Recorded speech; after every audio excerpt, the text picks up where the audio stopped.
Well, welcome to the link. I'm Brandon Johnson, and today I am joined by House Representative District 14A, Tama Theis. Tama, thanks for taking the time. Thank you.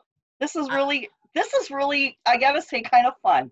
Yeah, well, there's so much going on in the world right now. I wanted to maybe just kind of get your perspective from a state level. We, as the public, here from a national level, get all the statistics, data. Just kind of wanted to get more of a local take on it and get your perspective, if that's all right with you. That is just fine.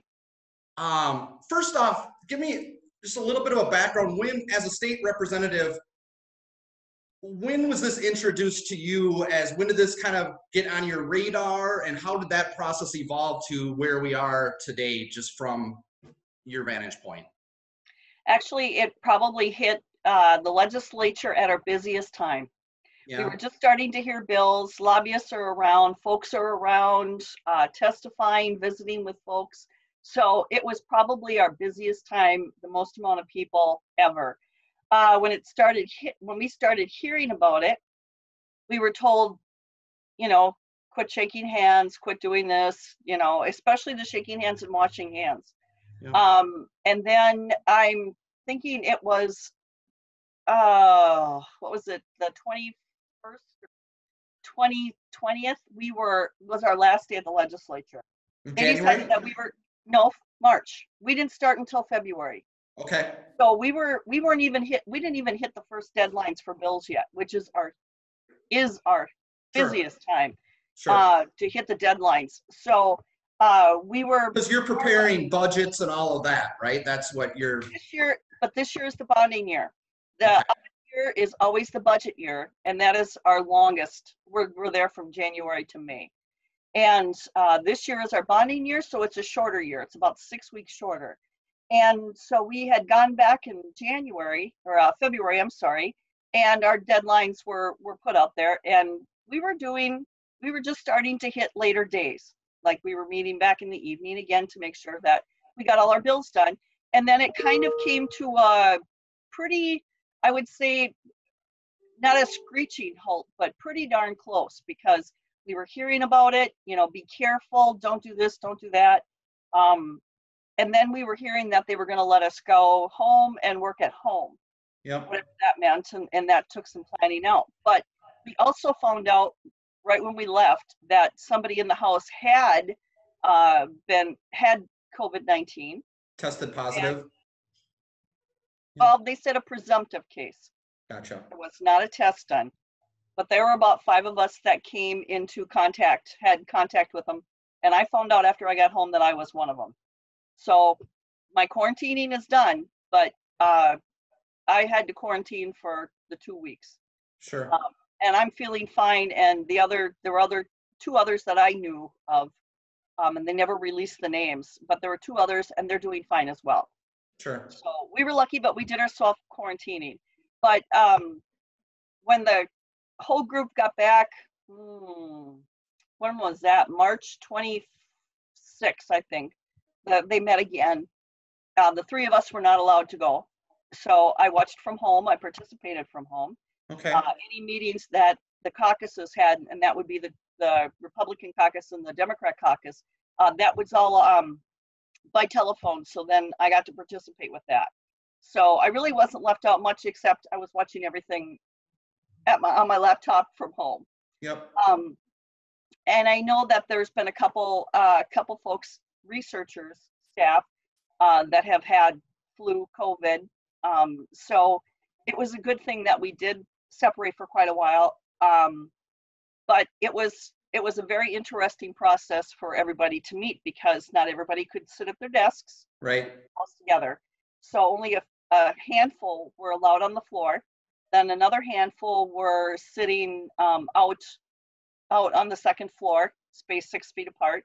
And then on the first floor, there was another group that was down there. And I would have been down by the rotunda, right on the first floor. You could go up and do a voice vote, but I had been excused because I couldn't be there. Sure. But I'm thinking we're probably going to do the same thing. It sounds like we're going to go back on April 14th. And there is going to be another bill that'll be worked on, and everything, most likely, it'll be one bill that will contain another group of things that we feel are very important to go forward from here on out. So we'll be working on that again this week, next week.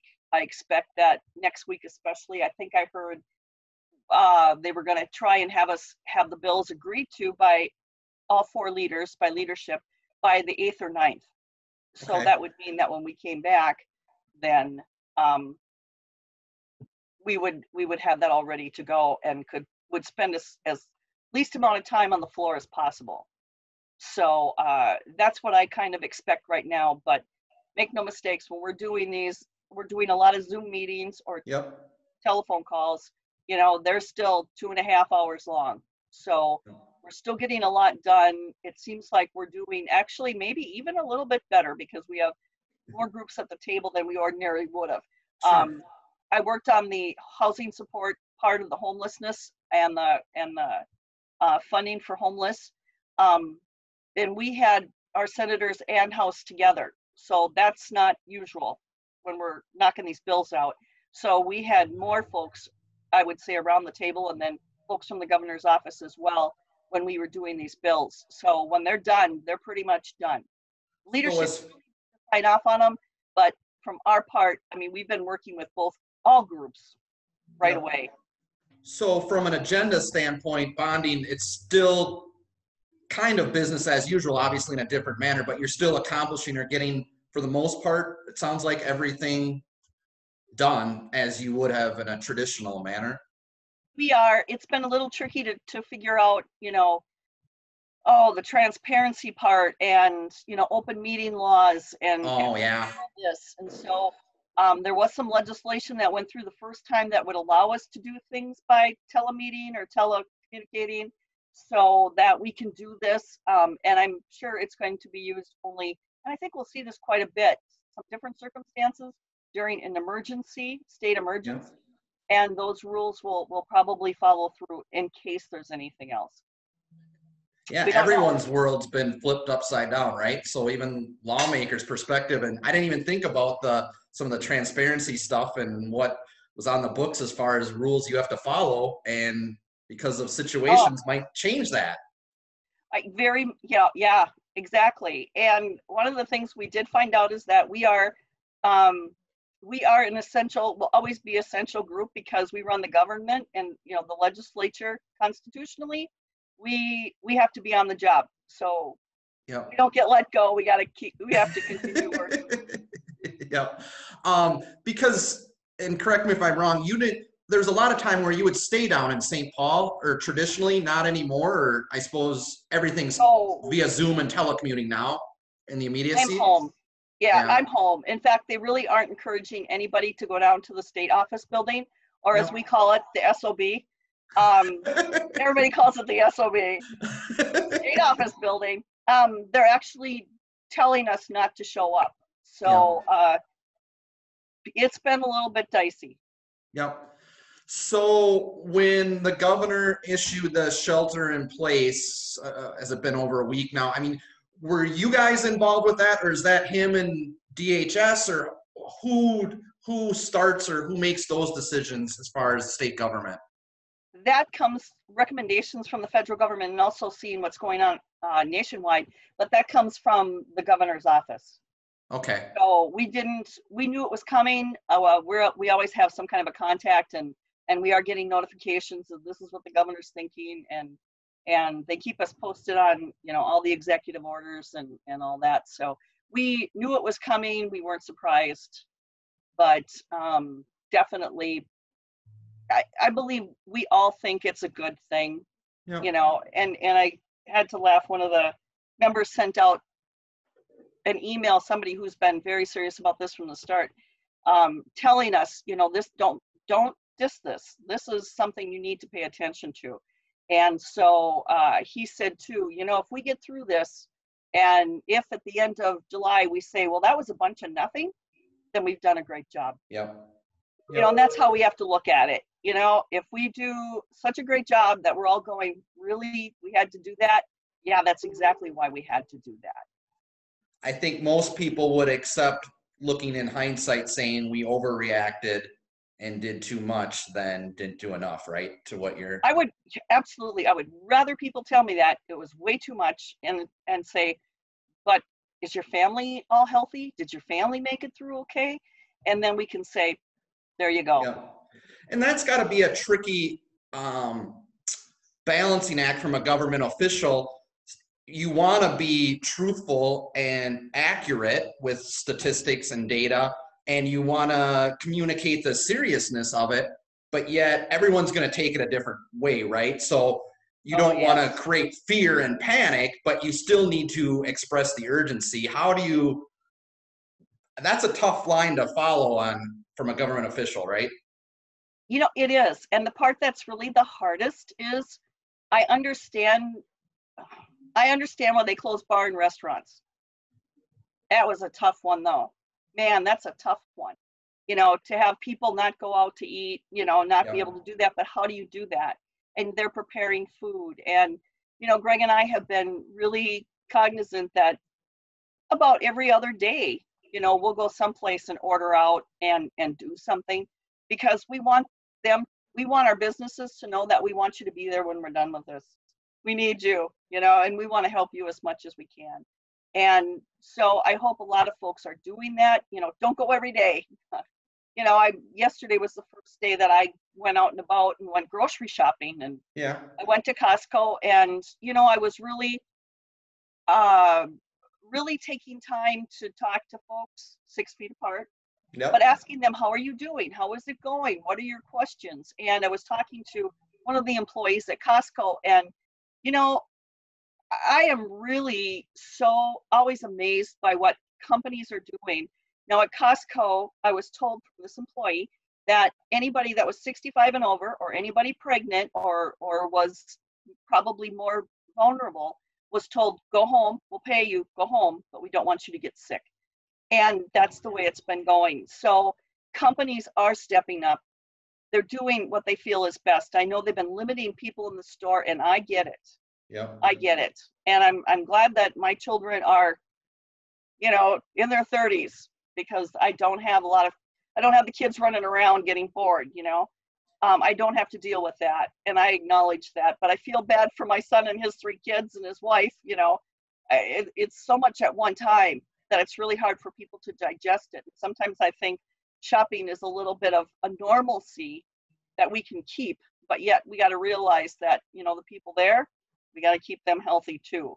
Yeah. And so, you know, there's such a fine line about what we can all do and how do we do it, and do it to the safest that we can.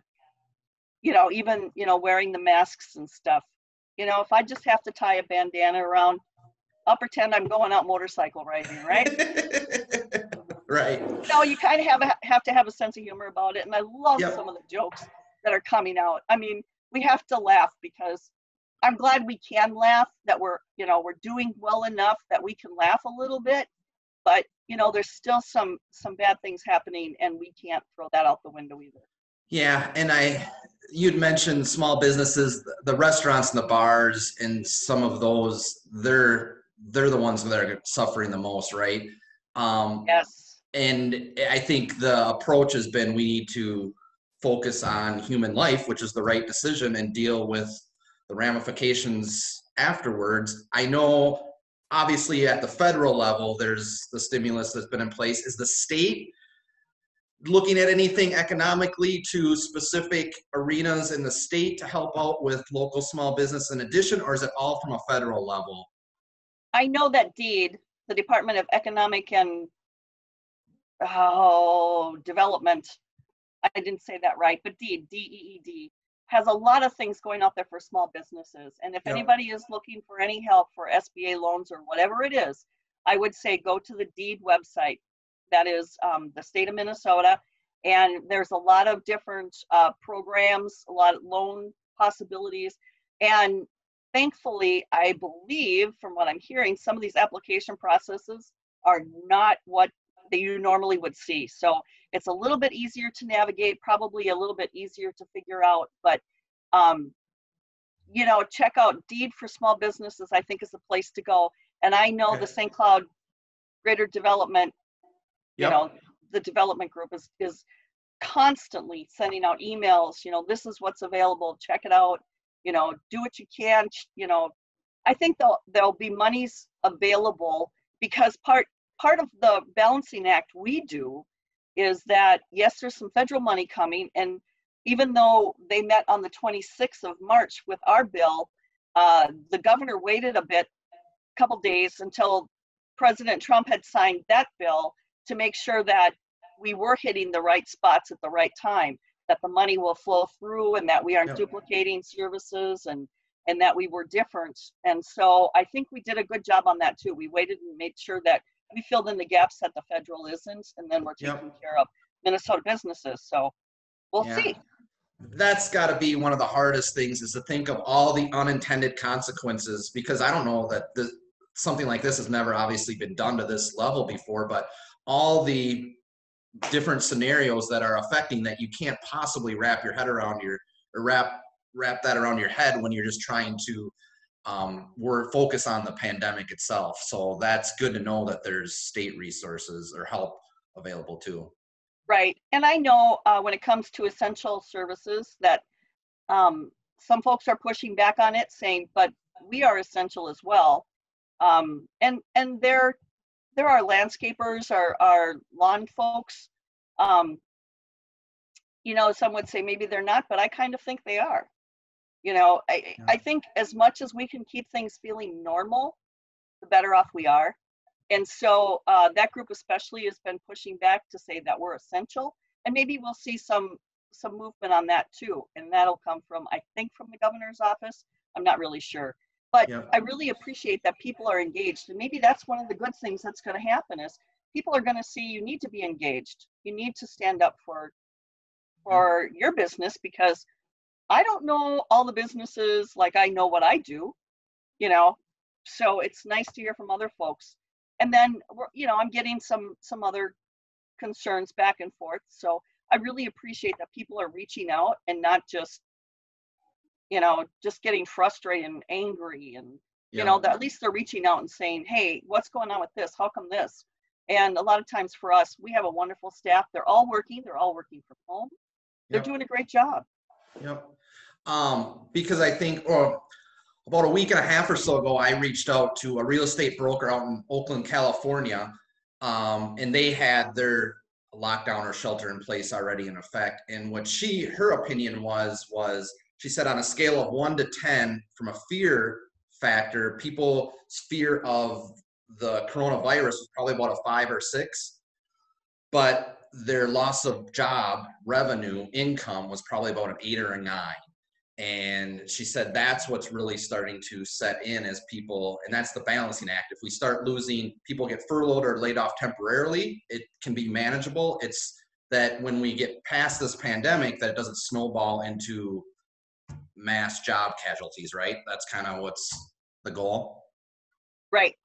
One of the things that I was working on and still working on is doing some emergency assistance for rentals, so that we don't get into that, what to do. It's we don't want people on the street. We don't want people to be evicted, and the governor has a mandate that you cannot do evictions right now, which I don't think you would, because I don't think the courts are working the same way either. Sure. But also getting some money in the landlord's hands. And I'm hoping that we get that done for the 14th, when we go to session on the 14th, and we'll see some relief for both our tenants and our rental owners, that, at least they feel some comfort in that, because I'm not really hearing anything for sure on property taxes. And I'm sure you're hearing that a little bit too. Property taxes are due if you don't have them escrowed into your payment. Yeah. But a lot of folks are working together to make sure that we acknowledging that this is not normal business. Yeah. This is not normal life, and that they will make concessions. So, but we don't want people to get really far behind either. Right. And that was part of what we were going to wait for, to see what was going to happen on the federal level. So one of the things, cross your fingers, I'm really hoping that we get that through, we get agreement on that. And I know there were some that were kind of concerned.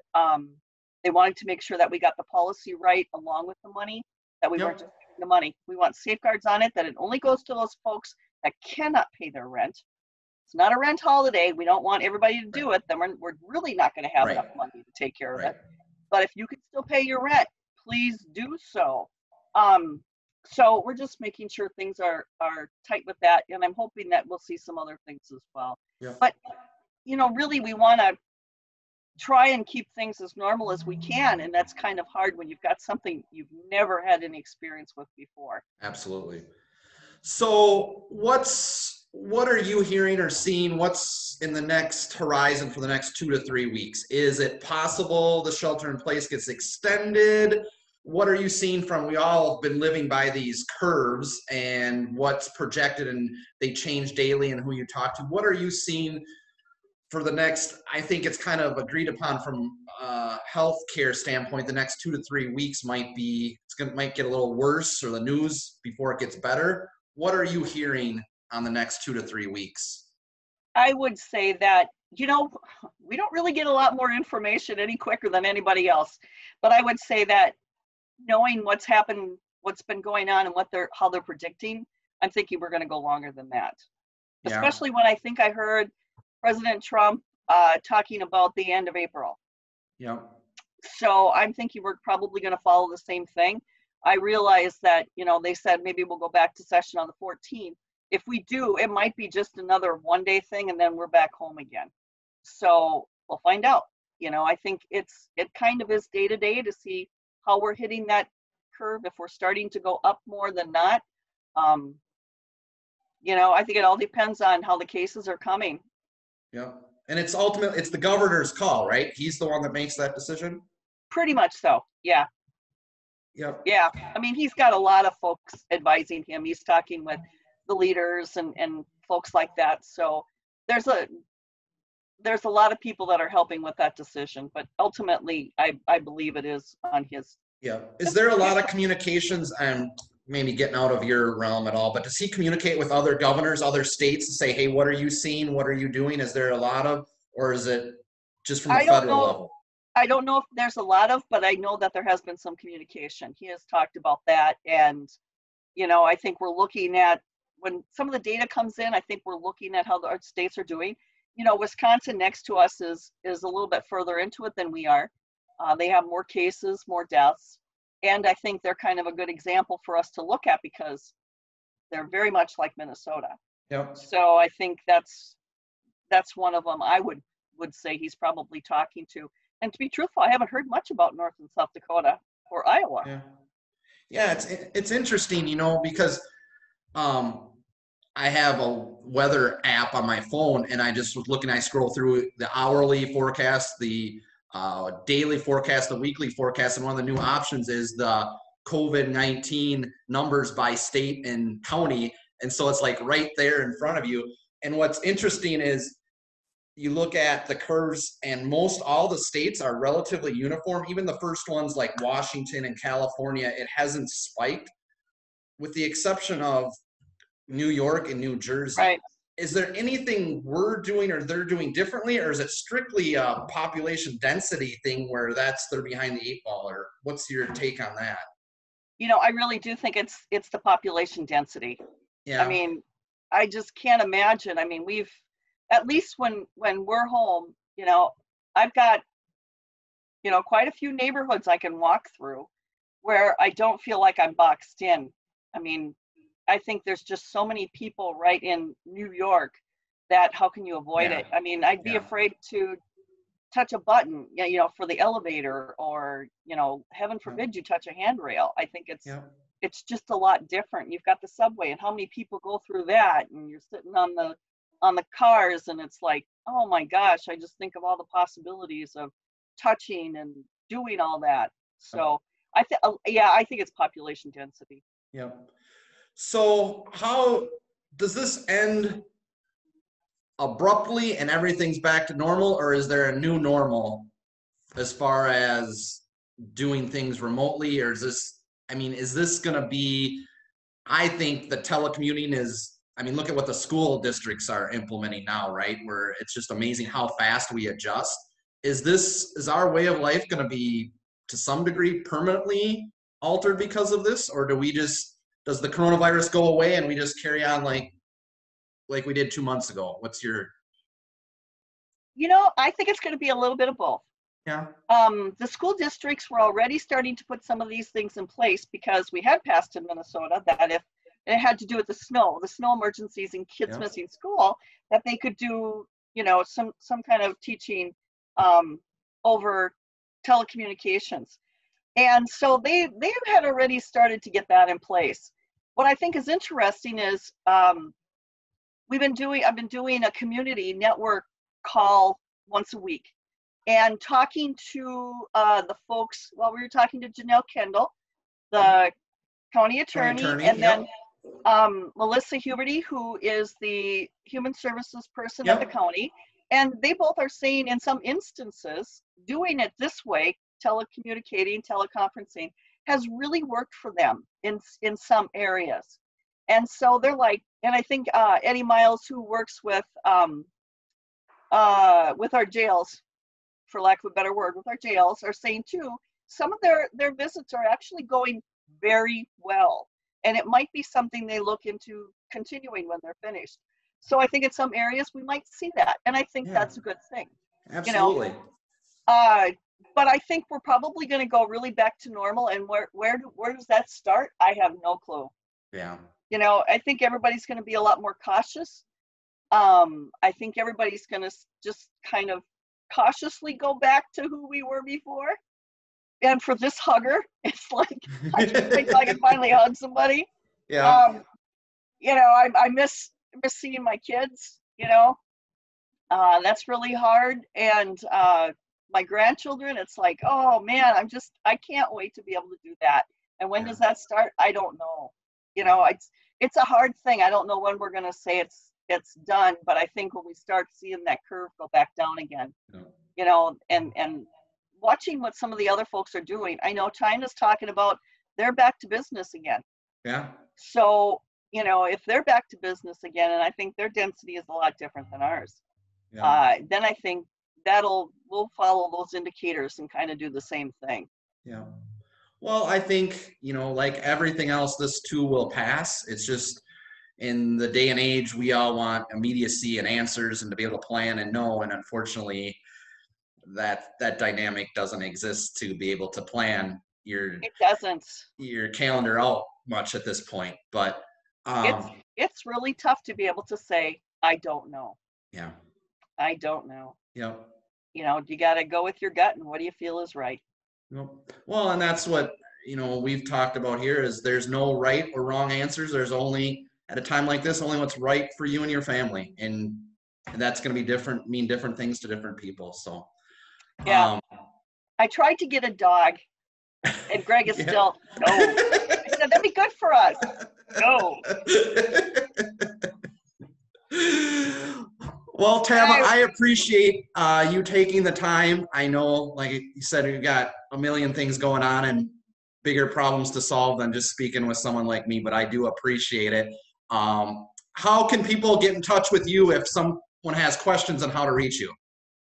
The best way to get a hold of me is my email address, and that is rep.tama, T-A-M-A, .Theis, T-H-E-I-S, and it's not, you can just write it however you want, as long as you get the letters in the correct order, at house, so at house.mn, and that should get to me just fine. So rep.tama.theis at house.mn. Correct. Perfect. Correct. Well, thank you, Tama. A lot better. Okay, thank you.